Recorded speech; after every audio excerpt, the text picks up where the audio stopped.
Welcome to the Sample Chapter Podcast, the show where authors read a sample chapter from one of their books. Here's your host, Jason A. Meiske. Hello everybody out there in podcast land. My name is Jason A. Meiske and I am your host for the Sample Chapter Podcast. This is episode 43 and I just want to welcome you back. Thank you so much, all of you out there who like the show and subscribe, so you come back week after week, and as a subscriber, the new episodes just plop right down into your desktop or your phone, however it is that you listen to it, and I really appreciate that you do that. Our audience has grown significantly again here in the last few months, and it's just, I'm really blessed and really happy to have you along for the ride with me, talking to these new authors. Well, not new, but a new author every week, a new story every week. I'm having a lot of fun, and I'm really happy that you are going on this journey with me. Hey, if you are an author and you're interested in coming on the show, or perhaps if you know an author and you'd like for me to interview them for the show, reach out to me.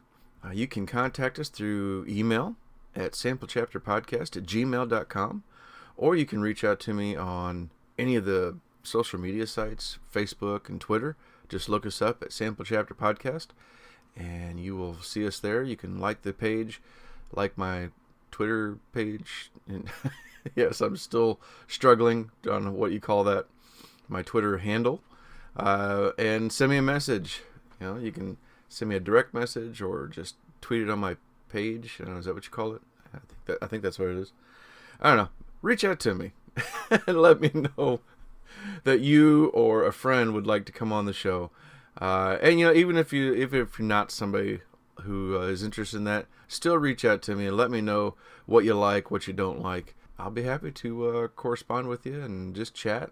I've had a lot of fun talking back and forth with fans of the show, and we've been definitely fortunate that so far everybody just really likes it. And thank you so much. What a better time of year to be thankful than this week with Thanksgiving. But let's not get in there yet, because that's going to tie into my guest this week. Let me ask you first, all of you authors out there who listen to the show, how's your NaNoWriMo coming? Are you participating? I am. I'm doing all right. I'm not quite at the halfway mark yet, which is behind for this time of the month. This episode's going to drop on the 20th, and by that time I should be over halfway, over 30,000 words, really. But I know right now I'm still only, as of this recording, I'm still only around 16,000. I'm averaging about 1,000 a day, which isn't too bad. That's decent for just a day's work as a writer. But yeah, I'm falling behind. I've got some days where I'm only doing about 500 to 600 words, but then I'll have other days where I'm over 2,000. And yeah, we'll see how it goes. I'm pretty happy though with the story. The story's coming along, and I'm really interested in where it's going to go, because I'm not planning too much of it. I know how I want it to end, but getting there has been a lot of fun. So anyway, the month is not over yet. If you're interested in trying NaNoWriMo and just writing as much as you can for the rest of the month, go ahead and head on over to nationalnovelwritingmonth.com, sign up, and look me up, Jason A. Meiske, and send me a buddy request, and I'll be happy to accept you and send one right back to you as well. I guess it's probably time for our sponsor spot, so let me get us on over there to that, and then we'll start talking about this week's guest. U-Store All of Warrensburg, Missouri is your premium place for self-storage, whether that is outside conventional storage or indoor climate control. They have everything that you need to make sure that your household goods are going to be stored in the optimum levels, almost as if you're storing it within your own home. Climate control is a true climate control in that it has air conditioning, heating, and dehumidification. They have round-the-clock security with 24-hour surveillance on more than 40 cameras. The entire facility is fenced in. It's gated access with your own private gate code that is never reissued. So check them out online at ustoreall.net. That is the letter U, STORALL.net.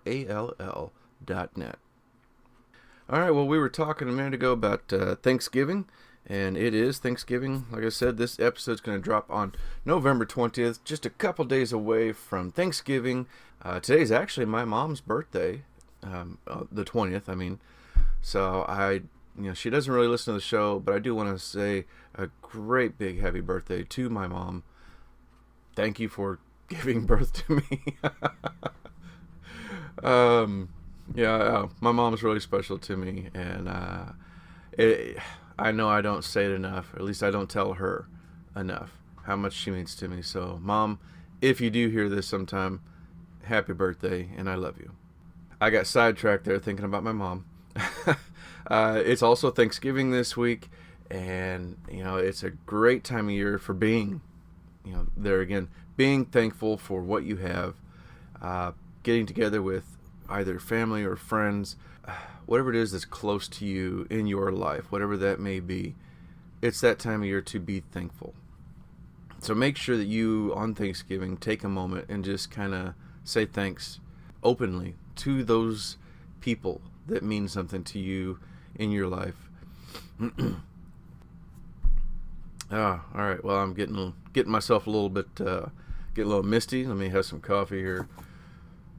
There we go. Yeah, light a cigar. All right. Yeah, cigar, man stuff. Yeah. All right. So our guest this week fits right along with that Thanksgiving theme. It is Sally Berneathy. She is the award-winning and USA Today best-selling author of tongue-in-cheek mysteries.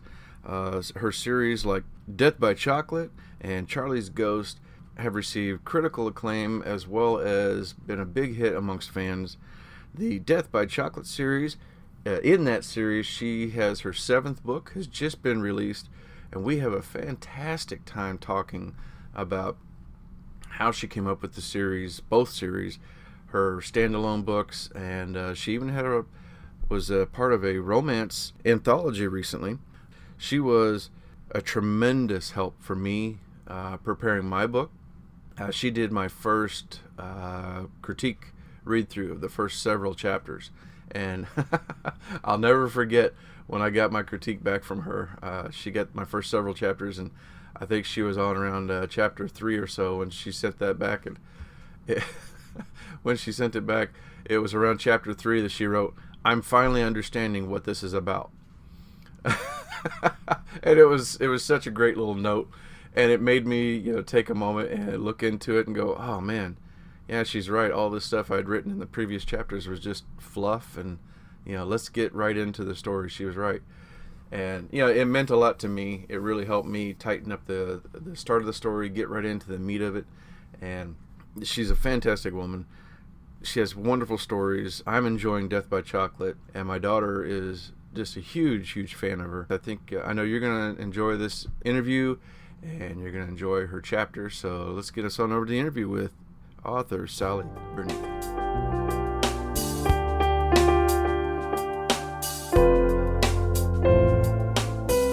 Hello everybody, welcome to another episode of the Sample Chapter Podcast. Today I am having myself a wonderful time stuffing myself with chocolate and Coca-Cola so that way I can get along with today's guest, because she also loves chocolate and Coca-Cola and Harley-Davidson motorcycles. I'm speaking with award-winning USA Today best-selling author Sally Berneathy. Sally, welcome to the show. Thank you, Jason. Good to be here. Really happy to have you. Tell the audience a little bit about yourself. Well, I currently write mysteries. I have two ongoing series. One is the Death by Chocolate series, which does incorporate murder, chocolate, Coke. The other, Charlie's Ghost, incorporates Harley-Davidson motorcycles. So I've just released the 7th book in the Death by Chocolate series, and I have 4 in the X series. In the 90s, I wrote 15 romance novels for Harlequin Silhouette, but after my 3rd divorce, I didn't want to write about romance anymore. I decided to write about murder. So, hence the change of subject.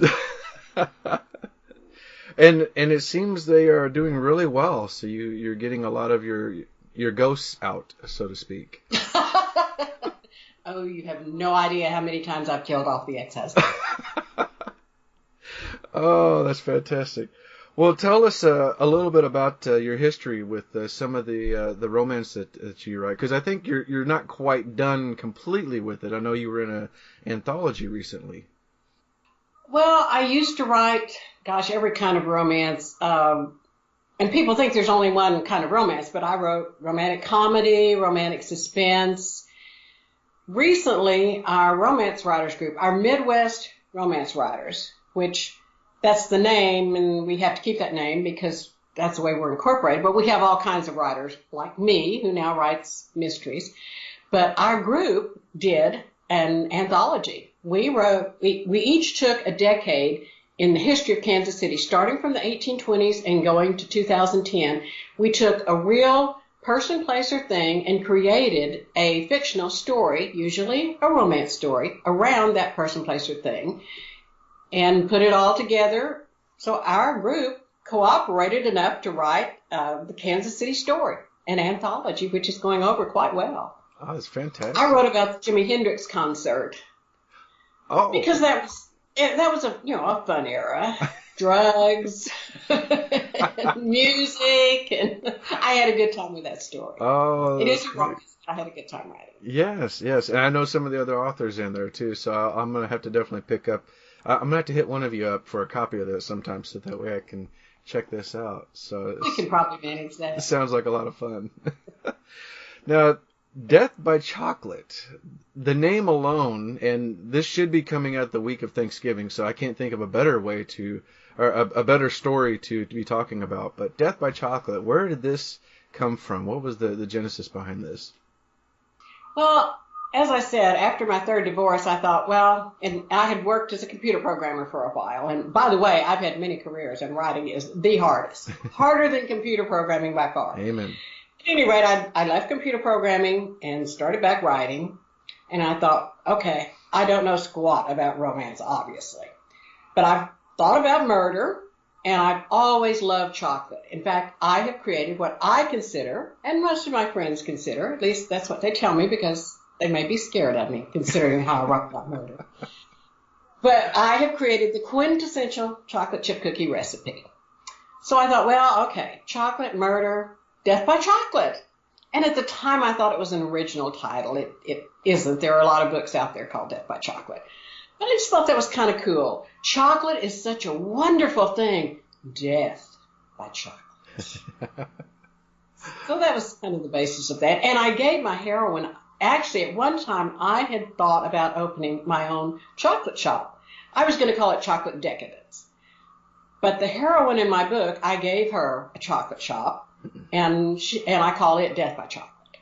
Okay. So I kind of put some of my desires, to own a chocolate shop, to kill my ex-husband, and merge those into my books. And you're up to the seventh one. The seventh one just came out. Yes. Now, are these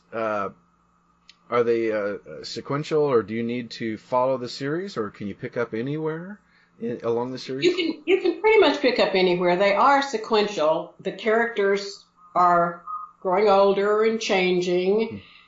And I started out between the first book and second book, I think there's like 2 years. And I suddenly realized, oh my goodness, if I write more of these books, these people are going to be old and on Social Security and not baking chocolate anymore. So the others come much closer together. But there's a child in the movie who's growing older, and events happen. My heroine finally gets a divorce from her crazy ex. And so it's better to read them sequentially, but I do plan each one as a standalone. So you can pick it up and know what's going on. Okay. All right. Well, that sounds awesome. Now, and then Charlie's Ghost. Tell us about this. Well, of course, there's a story about that. So when I decided to get back into writing, the indie publishing and ebook thing had just become a phenomenon.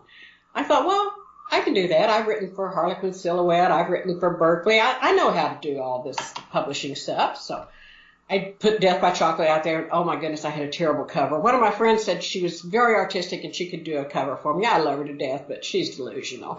So I put the book out there with a bad cover, and it sold a few copies, and I didn't know anything about promotion. And so I was sitting there thinking, okay, maybe that's not a good idea for a series. Maybe I need to do something else. Well, my cell phone rang, And it was my ex-husband, and he'd been my ex by that time for about 10 years, but he was still stalking me. And I looked at that display and I thought, oh my God, he is never going to leave me alone. And he's never going to die. And even if he did die, his ghost would come back and haunt me. So that's the second series. The heroine is in the middle of a terrible divorce, and her husband is murdered.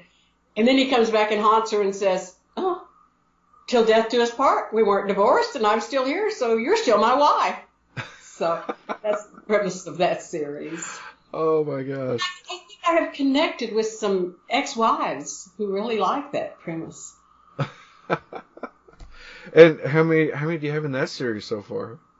I have 4. I'm getting ready to write another one in that series. Oh, fantastic. I get carried away with the chocolate. I put my chocolate recipes, I put 4 or 5 of them in the back of each chocolate book. I saw So that. that means I have to continue testing chocolate recipes. Well, it's... So I confess I get carried away with the chocolate series because I like doing all that chocolate stuff. Well, it's for the good of others.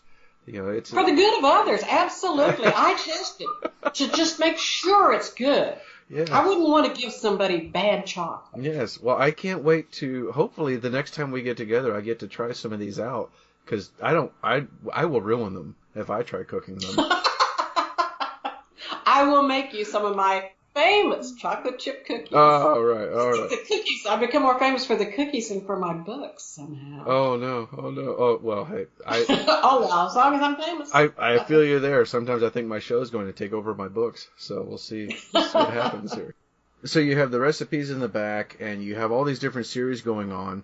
I've heard that you're looking into some audio on some of these as well.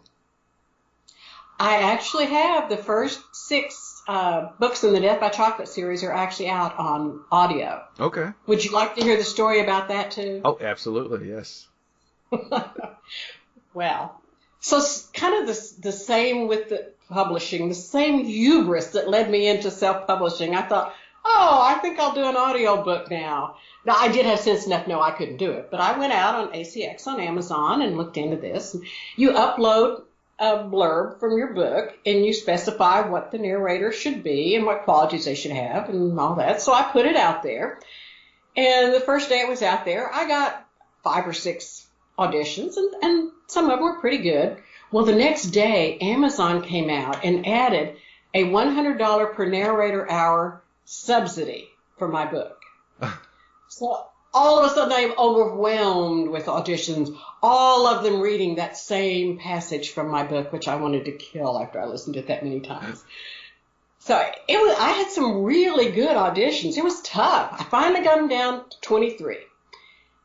I had my friends listen to the auditions. I called my neighbors over. I sent them to my boyfriend, who is rather like Sheldon in Big Bang Theory. So all my friends are coming around, and most of them, 99% of them said, oh, we like Sirianna Gregg. They said, she sounds like me, and I'm not sure I think she has a much better voice than I do. But my heroine is sort of like me, which is not surprising since I wrote her. So they're saying, yeah, we like Sirianna Gregg. We think she sounds like you, and you should choose her. Well, I get to the boyfriend's house on Saturday. I haven't told him all this stuff. He's got an Excel spreadsheet where he lists several qualities down one side and the names. And, oh, yeah, so OCD. So I look at it, and the first person he had a very nice voice. She had a very subdued, calm voice. She had a nice voice. I felt it didn't have the energy for my books, but I understood why he picked it. So I said, well, this Sirianna Gregg, she's number 8 on your list. Most of my friends liked her really well. Why did you choose her as number 8? Oh, he said she's okay, but there's just something about her voice that's so annoying. I couldn't listen to her for very long. Oh, my God. I didn't kill him, but I thought about it. But, yeah, she has done 6 of my Death by Chocolate series. I'm going to send her book 7 and get her started on that. But those have gone over quite well, too. That's great. Fantastic. All right. We have a lot of authors that like to listen to the show, and it's one of the things that I gain a lot of experience listening to the authors speak and read. After putting together so many books that you have, what kind of advice would you have for an author looking to start a series? Wow. Pick something you're interested in. I obviously am interested in chocolate and killing off ex-husbands. So I think that kind of gets me going. And the secondary, and create a character you like, because I like my heroine. Mm. And I like some of the secondary characters. So I enjoy writing about them. And they're always playing out stories in my head. So I think that's important. If you're going to keep a series going, you need to stay interested in it. Yeah. I've seen some series out there that you can tell the author is no longer interested in doing it. She's doing it for the money. Mm-hmm. I won't name it, but I've seen some. Yeah. Do you have a lot of the characters kind of interact with you throughout your day, where you're like, oh yeah, this character would react this way to this situation, or something like that? Yeah, they kind of play out things in my head a lot. I'll lie in bed in the morning when I first wake up. I'll lie there and think about what's going to happen in the book during the day and watch these characters. When I write, it's kind of like I'm watching a movie and I'm reporting what's happening. So the characters, I guess, have some autonomy. Mm-hmm. Well, tell us about the 7th book. It's out now, and I know I'm going to be picking up a copy of it. But tell the audience what to expect from book 7. Well, it's called Guns, Wives, and Chocolate. I went back. I do get involved with my characters. I actually went back to book 2 and picked up a couple of characters from that book to create what's going on in this book. But you don't need to know that if you just pick up the book, because I hope I explain who they are. So that was kind of fun. And okay, Guns, Wives, and Chocolate. So I'll give you this hint. The guy who's murdered was married to 7 women. That is a lot of potential murder suspects. Yeah, I would say so. And you know what? There's no reason to say anything else about it. That's good right there. And this is a total coincidence, but the name of the murder victim is the same as the name of one of my ex-husbands. Oh, well, what a coincidence. Yeah, coincidence. Completely coincidence. Wow. Never saw it coming.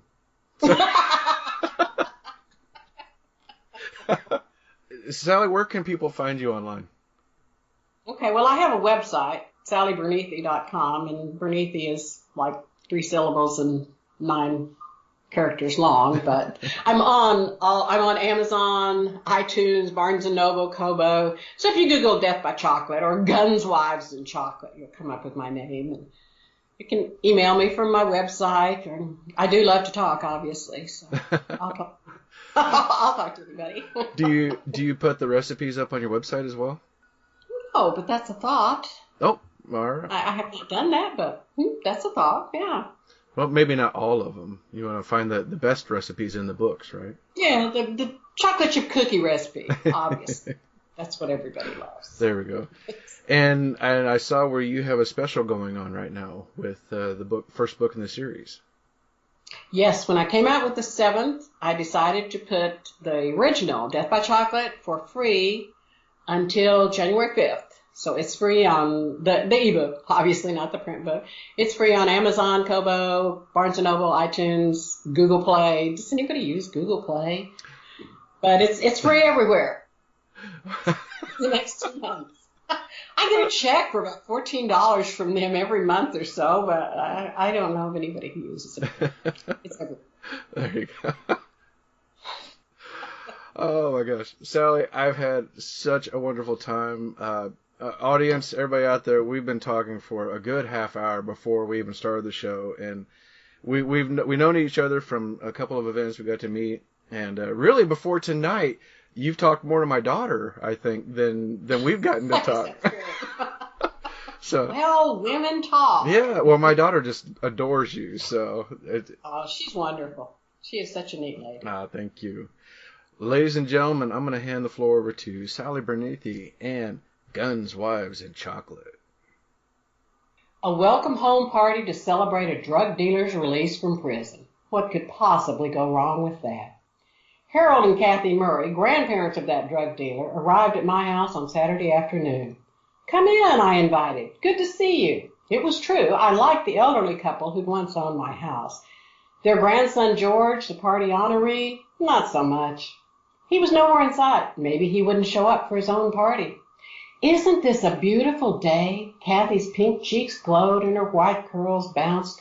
The sun is out. The red buds in forsythia are already blooming. I think this early spring is a good sign for George. The early spring might be due to global warming or a groundhog who didn't see a shadow last month, but I was pretty sure it had nothing to do with George. If a tornado loomed on the horizon, I could give him credit for that, but a bright spring day? No. Harold, carrying 2 grocery bags, came in behind his wife. Meat, chips, and buns. His lips smiled, but his eyes didn't. George is having a cigarette before he brings the potato salad in. Note to self, don't eat the potato salad. Everything's ready out back, I said. Trent's got the fire going, chocolate chip cookies are on the patio table, and the ice chests are loaded with Cokes and bottled water. The Murrays had specified no alcoholic beverages since they thought George might have addiction issues. Years of using drugs? 6 years in prison for selling drugs? You think? I looked out to the street where George leaned against the Murray's white sedan. He blew a stream of smoke in my direction. I'd agreed to this welcome home party over 2 years ago because the Murrays were such sweet people. Who knew George would actually get out of prison? But he did. The future was now. He tossed his cigarette to the ground and crushed it with his heel, all the time focusing his angry gaze on me as if he knew I was thinking about him. A moving truck rumbled down the street, diverting his attention before he could incinerate me with his stare. My new neighbors? The 89-year-old widower who'd lived across the street and down one house had moved to Arizona to marry the younger woman he'd met online, a woman in her 70s. He was such a cradle robber. My ex, Rickhead, immediately snatched up the property as an investment. These must be the new tenants. Much as I wanted to find out more about them, I had to play hostess rather than nosy neighbor. There'd be time for that later. I closed the door and went through the house to the backyard. Smoke trailed lazily upward from the grill on one side of the patio. A tall, good-looking guy in faded jeans and a red T-shirt with the logo of the local football team stood beside the grill. He wielded a spatula in one hand and held his other out to shake with Harold. The sight of that tall, good-looking guy brought the happy to my heart. I would enjoy this party in spite of George as long as Trent, Detective Adam Trent, was with me. He had tried to talk me out of doing this, but when that failed, he'd settled for being here to keep an eye on everything. I could handle George, but I was glad for any excuse to have Trent around. Harold put his bags on the patio table and accepted Trent's hand. Really appreciate you all doing this. Kathy set a tray of condiments beside my platter of cookies and gave Trent a hug. Knowing he's accepted will help George get back into a normal life. How could he get back into something he'd never had? Kathy turned to the other side of the patio. Fred, Sophie, so glad you all could make it. Fred and Sophie together? Drat, I hadn't seen them arrive. Fred lives next door, so he would have come from his backyard to mine. But Sophie lives across the street. She must have been at Fred's house already. For how long? All night? I knew, suspected, they were having a relationship, and it made me crazy that they wouldn't tell me. They frustrated my nosy gene. The two of them lounged in matching folding chairs and held matching crystal glasses. I felt certain those glasses did not contain a soft drink. Kathy hugged them both. You look gorgeous, Sophie. She always did. Long, dark, straight hair, olive skin, and a beautiful smile. Lindsay, do you need some help? Sophie offered. Thanks, but everything's ready. George came skulking around the side of the house. I stopped. He stopped. Kathy hurried over and took the large plastic bowl from him. George, sweetheart, come meet everybody. He draped an arm around her shoulders and his gaze softened. Maybe he wasn't 100% bad if he loved his grandmother. Nana, I invited a friend. Is that okay? Her smile remained in place, but appeared a little forced. Of course it's okay. After all, this is your party. Thanks. This is Gaylord Dumford. A sinister version of the howdy-doody puppet from the 50s children's show slouched into view behind George. Brought the birthday boy a present. Howdy-doody held up a large bottle. He hadn't heard about Kathy's no-alcohol request, or didn't care. Kathy ignored the booze and introduced her grandson and his buddy around the group as if this were tea at the country club, and Gaylord Dumford was George's best friend from high school, more likely his former cellmate. From across the patio came a sizzling sound, followed by a mouth-watering aroma. How does everybody like their burgers cooked? Trent asked. Medium, I replied. Burnt, Harold said. Medium. Fred gave his glass to Sophie and stood. I'll get more chairs. By the time he returned with 4 chairs, we needed more. George had a lot of friends. Some of them brought beer. Somebody passed around bourbon in paper cups. They laughed and talked and drank. Kathy, Harold, and I huddled over by the grill with Trent. The warm spring day had developed a chill in spite of the bright sunshine. "I'm so sorry," Kathy said. "He didn't tell me he was going to invite his friends." Harold frowned. "I didn't know he had any friends." "It's okay," I said. "No problem." Those damn manners my mother forced on me, it was not even close to okay. "Lindsay!" I turned toward the sound of my name and froze. The woman coming around the house could not be. Her bright red hair glowed in the dying rays of the sun, and her bright red lips smiled widely. Grace, Rickhead's first ex. "I saw the cars and thought you must be having a party," she said. "I know you won't mind if Ricky stays here for a little while until we get everything moved into the house. He has so much energy he keeps getting in the way of the movers, and we don't want one of them to trip." "You're moving? Please don't let this be related to that van I saw." "Didn't Rick tell you? He bought the house across from Paula, and Chuck and I are renting it. We're going to be neighbors." "Neighbors?" I'd have chosen a serial killer who kept bodies in the basement over Grace and Ricky for my new neighbors. Ricky sidled up. "I've missed you, Aunt Lindsay." Rickhead's 11-year-old son had his mother's big brown eyes and his father's gift for being a con artist. "It'd be easier for Chuck to find a job here than in Crappy Creek," Grace said. "He travels so much, he's hardly ever home with his family." She beamed up at the skinny, bearded man behind her. Chuck, her new husband. My new neighbors. Gaylord sauntered over to join us. The phony grin that spread across his broad face made him look even more like a psychotic howdy-doody. "Hey, Chucky!" Grace's husband knew one of George's friends. Not a good sign. Chuck stiffened. "Hey, how you doing, Dumford?" "Got something here you're going to like." Howdy extended a homemade cigarette. Chuck lifted his hand, and for a moment I thought he was going to accept. Instead, he took a package of gum from his shirt pocket and unwrapped a stick. "Thanks, I quit." He put the gum in his mouth and chewed. "Chuck quit smoking for Ricky and me." Grace beamed up at her husband. He beamed down at her. I was pretty sure the item offered was not a nicotine-type cigarette, but Chuck didn't smoke whatever it was anymore, and Grace was happy. "Honey," Grace said, "would you grab Ricky before he drinks that beer?" I wasn't honey, but I dashed to the table where Ricky was lifting a can to his mouth. I snatched it from him. He glared at me.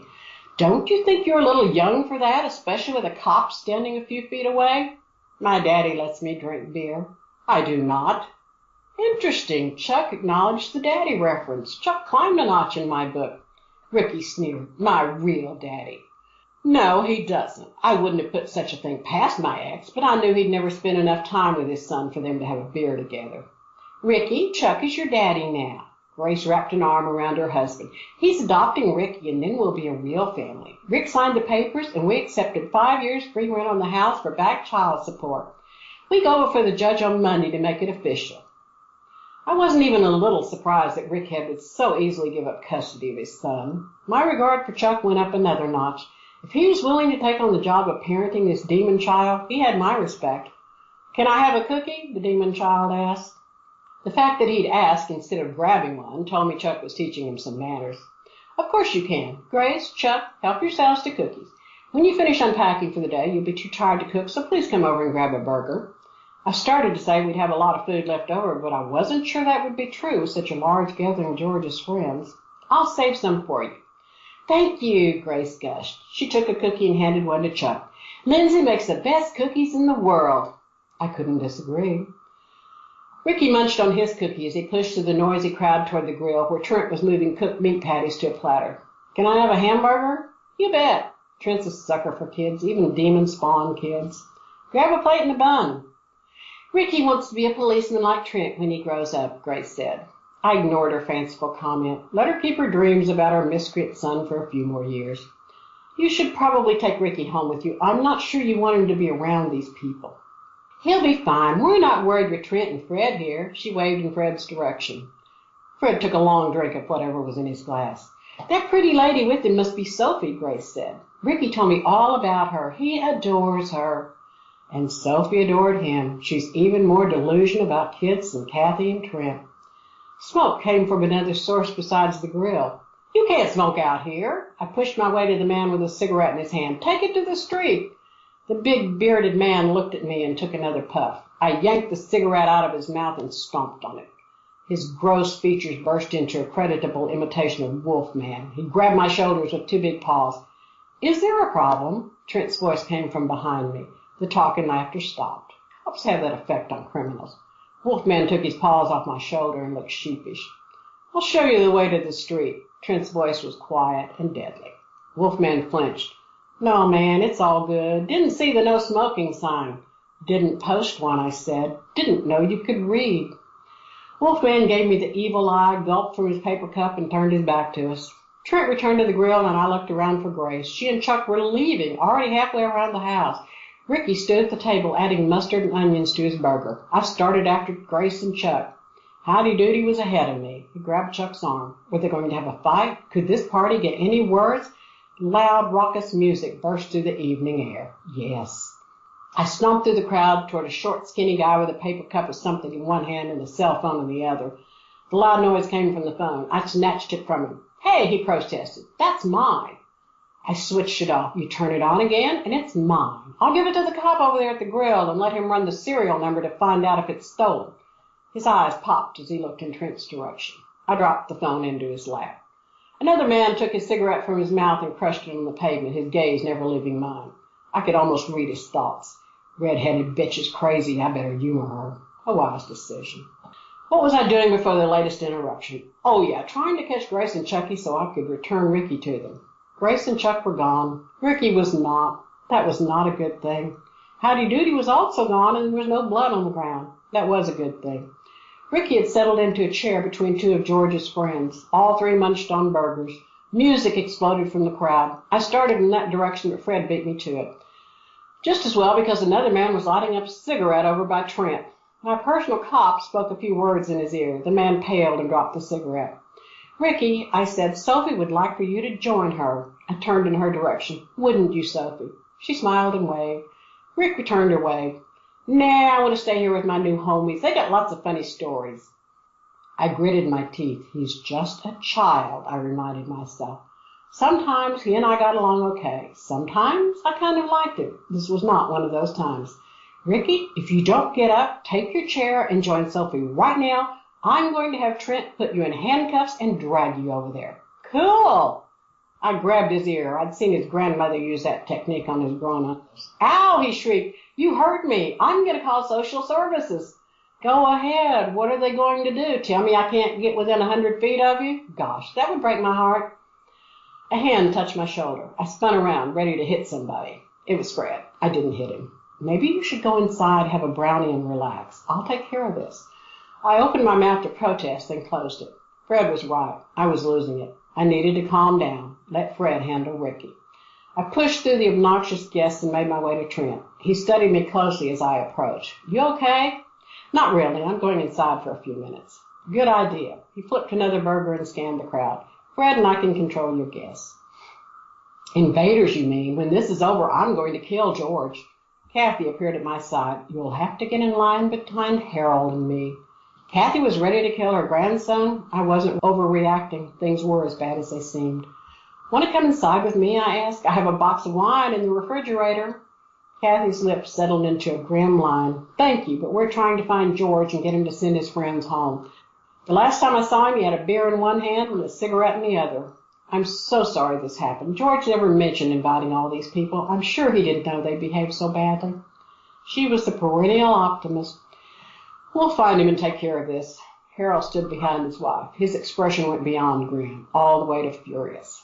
I liked the Murrays. I wanted to reassure them that everything was fine. All the uninvited guests were no problem. Even in the interest of good manners, I couldn't tell a lie that big. I went inside. King Henry, the cat who moved in and took over a couple of years ago, looked up from his position beside the basement door. His sky-blue eyes were stormy. He returned his gaze to the door and switched his tail across the kitchen floor. His actions brought back unpleasant memories of the time people kept breaking into my house and digging up my basement, looking for drug money George had buried when his grandparents lived there. Henry snarled and pawed at the bottom of the door. Suddenly, everything made sense.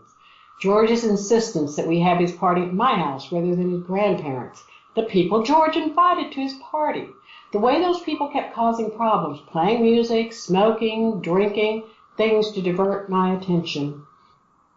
It wasn't because he had such fond memories of visiting his grandparents when they lived here.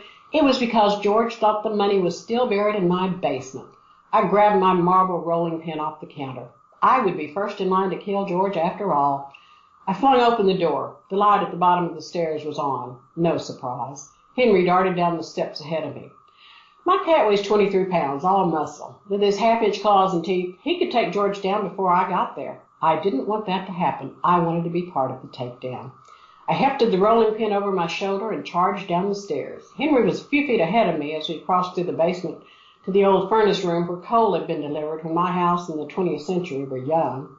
Henry stopped at the open door, tail in the air, hair on the back of his neck standing straight up, waiting for me so we could attack together. We're a team. In the corner of the small, dark room, George was so intent on digging up the floor he didn't see either of us. Fred and I had worked hard to get the bricks in that area smooth. He'd even used a level. When I got through with George, Fred was going to kill him too. "Hey!" I shouted. George looked up, startled. "The money's long gone, and you're going to put every brick back in place. Then you're going to go upstairs and send your horrible friends home." He raised his shovel threateningly. Hadn't counted on that. Shovel trumps rolling pin. Henry hissed. I reached down and put my hand on his head. Sometimes Henry overestimates his own abilities. I wasn't sure he realized that shovel trumps half-inch claws and teeth. Henry stilled, but remained tense, ready to spring. "What did you do with my money?" George demanded. "Tiger Lily probably found it," I said, referring to his girlfriend he'd sent to retrieve it while he was in prison. She was in prison now, so she was safe, even if he believed me. "You're lying." It wasn't exactly a lie. I'd said probably. "Lindsay, are you down there?" Trent called. On one hand, I was irritated he'd followed me, but on the other hand, the most important hand, gun trumped shovel. "I arrest this man. He broke into my home and is digging in my basement." George lowered his shovel. "I didn't break in. I was invited to a party. I have every right to be here." "Why were you digging up her basement?" Trent knew why. He didn't know what had happened to the money, but he knew George had put it there. George threw down the shovel and started for the door. "I gotta get back to my grandma. She's gonna be worried about me." I blocked his exit. He no longer had a shovel. I had a rolling pin, a cat, and a cop. I was suddenly brave. "Not until you put that floor back the way you found it." George hesitated, looked at the floor, then at Trent. "Let him go." Trent's voice was cold. "Get back outside with your buddies. Now." George grumbled as he trudged away, but he went. One does not argue with a cop when he takes that tone. Well, I do, but that's different. "Grace wants you to come to her house." Trent's house had gone soft, scary soft. Chills darted down my spine. "I don't think so. I've got to do something with all the crazy people in my backyard." "Fred's getting rid of them. You need to go to Grace. Something happened to Chuck." "Something? What?" "I don't know. Grace came running over hysterical. She said he fell down and she can't wake him. I called 911 and sent her home to wait for the EMTs, but she wants you." "Me?" I squeaked. Grace and I weren't friends. We'd met when we thought our mutual ex, Rickhead, was dead. It had not been a bonding experience. Why did she want to see me now?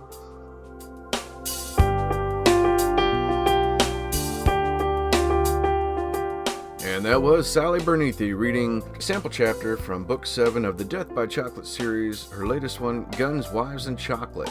It is now available. Also, don't forget that Book 1 is free until January 5th, so make sure you go grab that book, get yourself started in the series, and then grab the rest of the series because you're going to love them all. Follow her links in the show notes so that way you can follow her and you never miss out on any other news that's coming up with her. Don't forget to like us and subscribe so that way you don't miss next week when we have another author, another book, and another sample chapter. Thanks again. Have a happy Thanksgiving. See you next week.